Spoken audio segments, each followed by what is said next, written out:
हर अंगूठी को म्यूजियम में पूरे 500 सालों से रखा गया था। सबको लगता था कि ये सिर्फ एक साधारण अंगूठी है, लेकिन उस आदमी की आंखें उसे देखकर चमक उठी। बस उसने धीरे से एक नाम पुकारा, वुजू। अंगूठी ने कांच तोड़ा और उस आदमी के हाथ में जा उड़ी। इस हरकत ने म्यूजियम के डायरेक्टर को चौंका दिया, क्योंकि पहले जिस किसी ने भी इस अंगूठी को छुआ था वो या तो पागल हो गया या फिर उसमें मौजूद काली एनर्जी ने उसे निगल लिया। लेकिन उस आदमी को न केवल कोई नुकसान पहुंचा, बल्कि वो अंगूठी की पावर को अपने मुताबिक यूज भी कर सका। दरअसल बाइसू ने 1000 सालों तक कठिन तपस्या करके किंग बनने की योग्यता हासिल की, लेकिन उसे बताया गया कि हेवन में अब कोई पोजीशन खाली नहीं है। यहाँ तक कि घोड़े चराने का छोटा सा काम भी एक बंदर को दे दिया गया है। अगर ये हेवन और अधिक गॉड्स को समायोजित नहीं कर सकता तो उसकी क्या जरूरत। बाइसू आकाश की ओर उड़ा। उस दिन कोई भी गॉड, बुधा, सेंट या डीमन उसे रोक नहीं सका। लेकिन जब उसने तलवार से हेवन के द्वार खोले तो उसका स्वागत स्वर्गीय महल नहीं बल्कि 2 गुंडों की जमकर पिटाई के रूप में हुआ। पास खड़ा एक गुंडा हंसा, अगर घर जाना है तो पहले हमारी टांगों के नीचे से निकल। जब बाइसू ने चुपचाप कोई जवाब नहीं दिया तो गुंडों ने मुक्का मारने की कोशिश की, लेकिन उसका मुक्का आसानी से रोक दिया गया।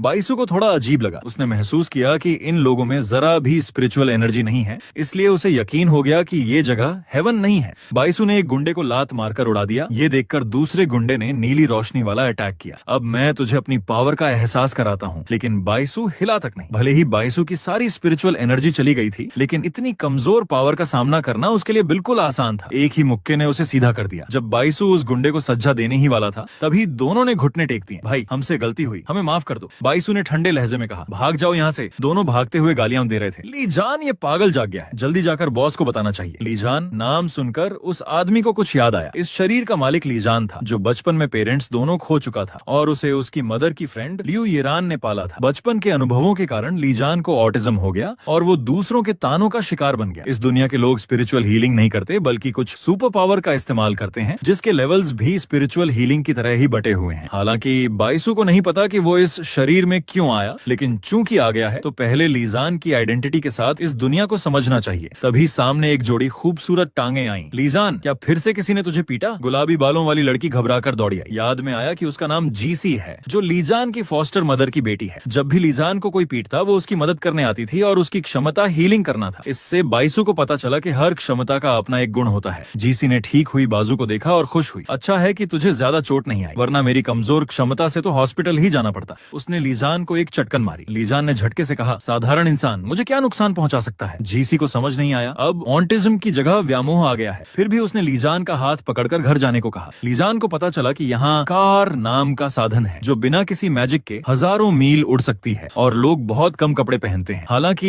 ये नियमों के खिलाफ है, लेकिन पुरानी रीति रिवाजों से मुक्ति मिलती दिखती है। अचानक लड़ाई की पावर देखकर बाइसू भी हैरान रह गया। उसे लगा कि